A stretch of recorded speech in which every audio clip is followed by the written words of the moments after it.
I spoke to the North Shore Health Department, and they have some really excellent information for homeowners.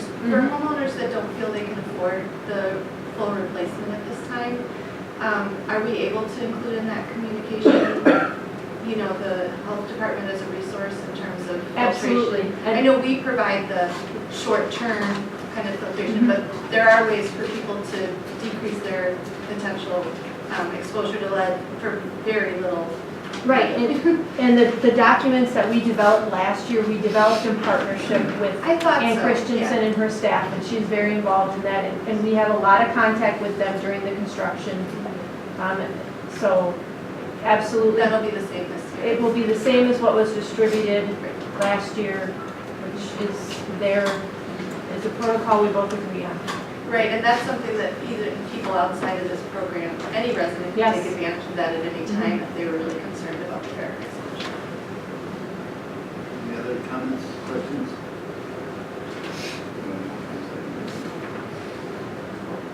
Okay. All in favor of the motion stated, say aye. Aye. Opposed? Passes. And staying with you. Our second item is concerning alley replacement. As we discussed February 6th, we put out to bid 4 alleys for replacement in 2017.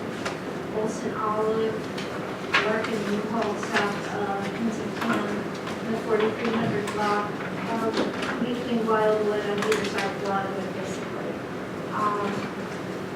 So the low bid for asphalt came in at $509,555.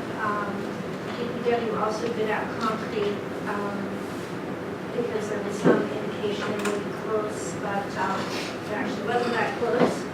And I think there are other engineering and other advantages to asphalt as opposed to concrete in the alleys.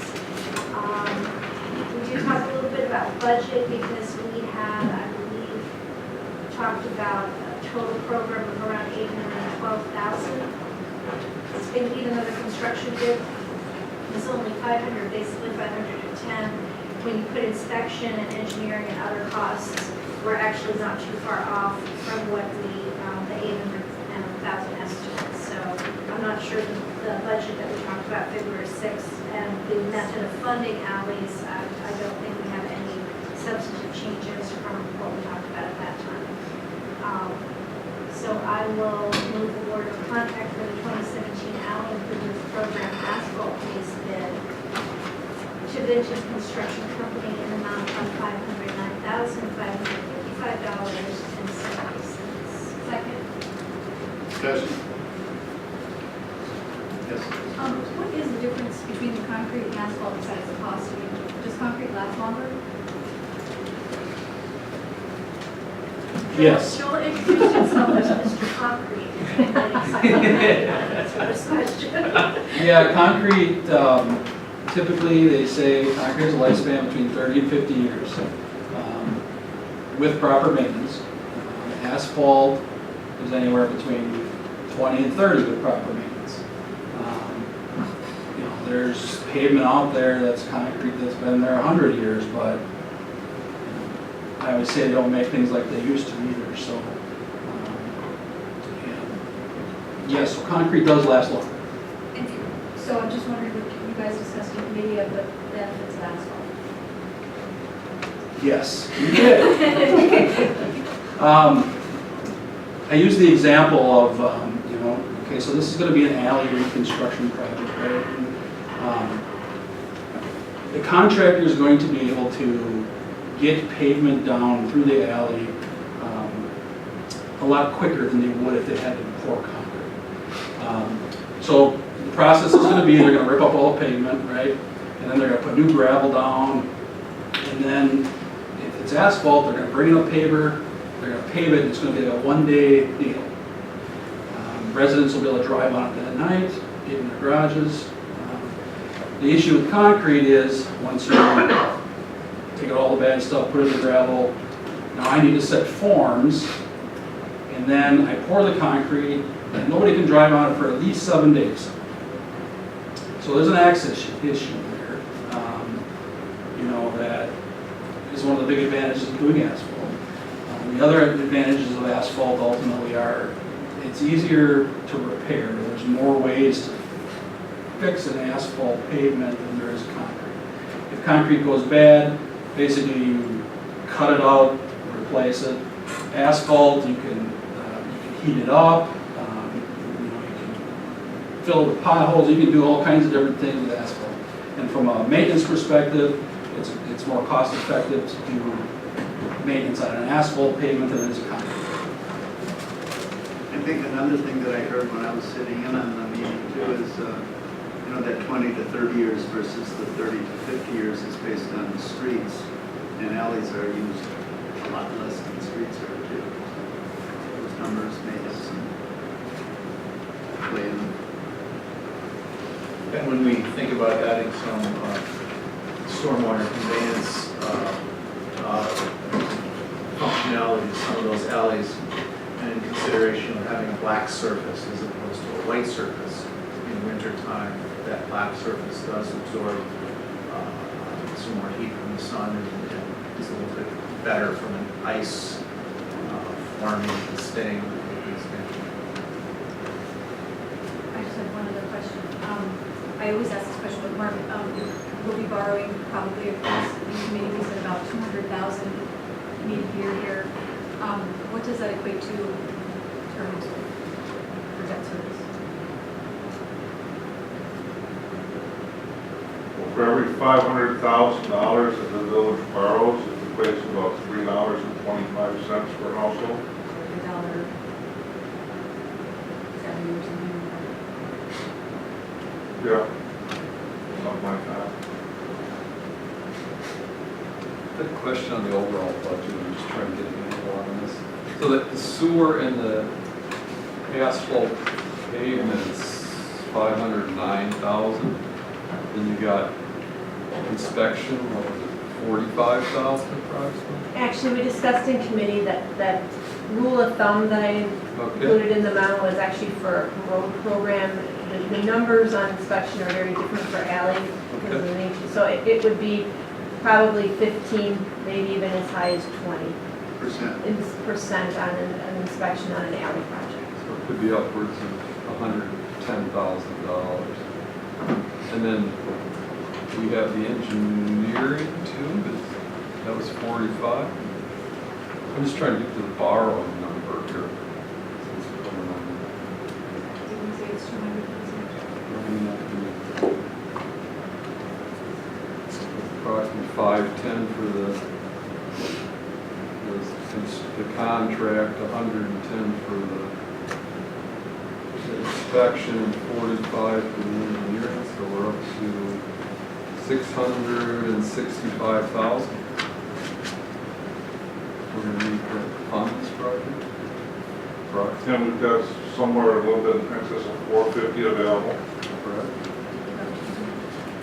And later in the agenda, I have proposed that the board adopt reimbursement resolution for up to 250,000.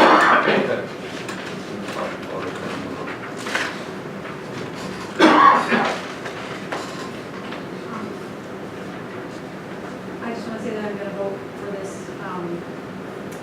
to move forward with this work.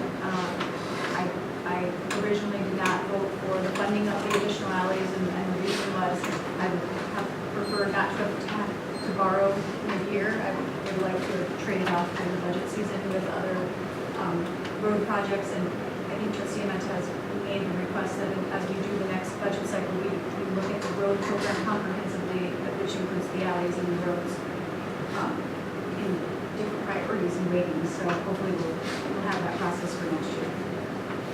In normal course in budgeting, what we would be doing.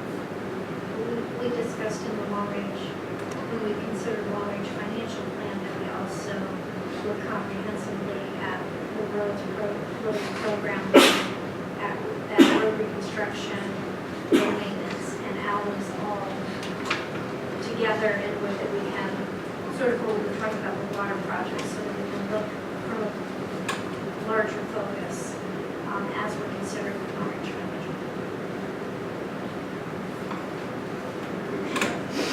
Is our purpose in long-range planning? That's that's a great suggestion.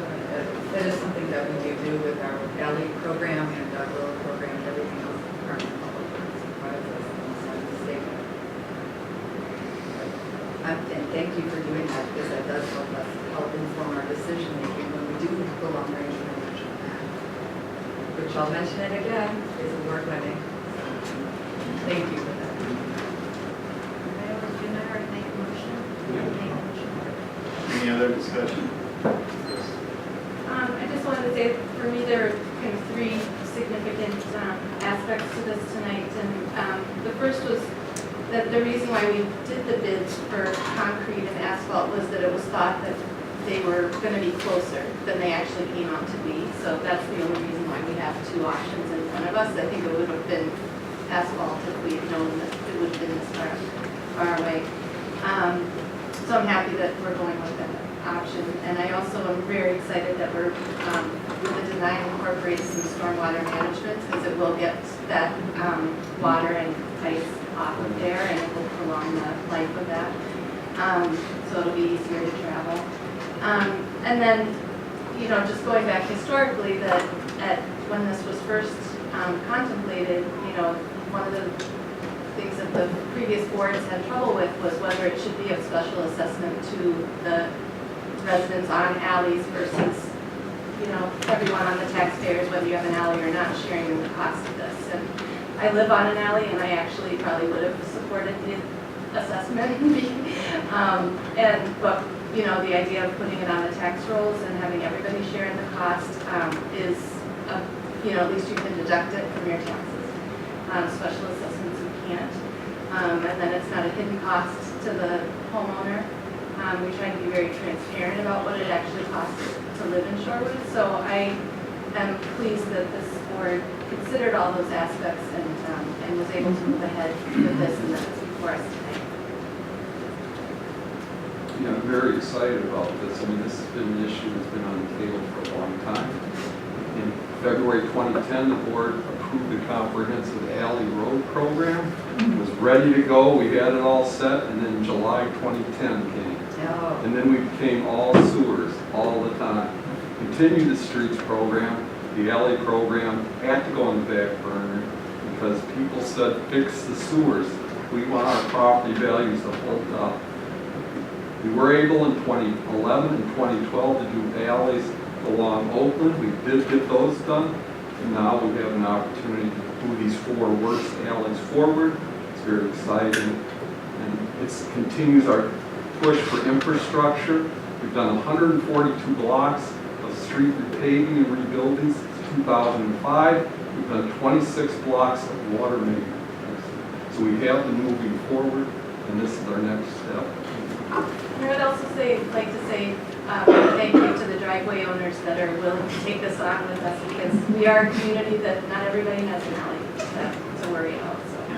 And the condo people. And the conduct people too. Exactly. So this really is, you know, an example of everyone literally pitching in. Okay, any other comments? Okay, we have a motion and a second. All in favor of the motion as stated, say aye. Aye. Opposed, passes. Then alley program. Continuing, I think we question on that. In the alleys, we go to sidewalks. We had every 2 years, we have a sidewalk replacement program, and this year, now, yes. It's kind of in the middle of the village. Larkin, U-Haul, Bartlett, is between Oakland and Glendale. And the low bid for this was Smart Construction at $181,124. The cost per square foot of concrete is less than it was last 2 years ago in 2015, which I think some residents were kind of shocked at the cost that they needed to fund for their sidewalks. So I think Leanne said it was $229 per square, and now it's closer to $200 this year, so it's, you know, a little bit better, but you know, it's still definitely a cost, and the board will recall, months and months ago, when we did talk about the alleys, we also talked about sidewalks, and whether we should also take sidewalk assessments onto the levy, and we decided that we didn't want to do that, just because we are concerned about the overall level of property tax. So, the other thing we did talk about, that a resident came a few meetings ago to talk about grinding sidewalks, grinding down where there's not an even joint between two sidewalks.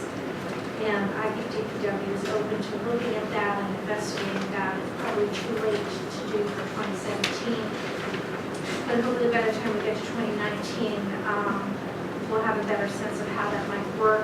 And I think there is potential to reduce the cost to residents by grinding instead of exclusively pulling and replacing the squares. So. Selective grinding and selective replacement. Right. Is it so we can grind? What's, What's the name of the program again? Remember that one? Safe, so you know, safe sidewalk. What Whitefish Yeah, Bay? the grinding program. I don't know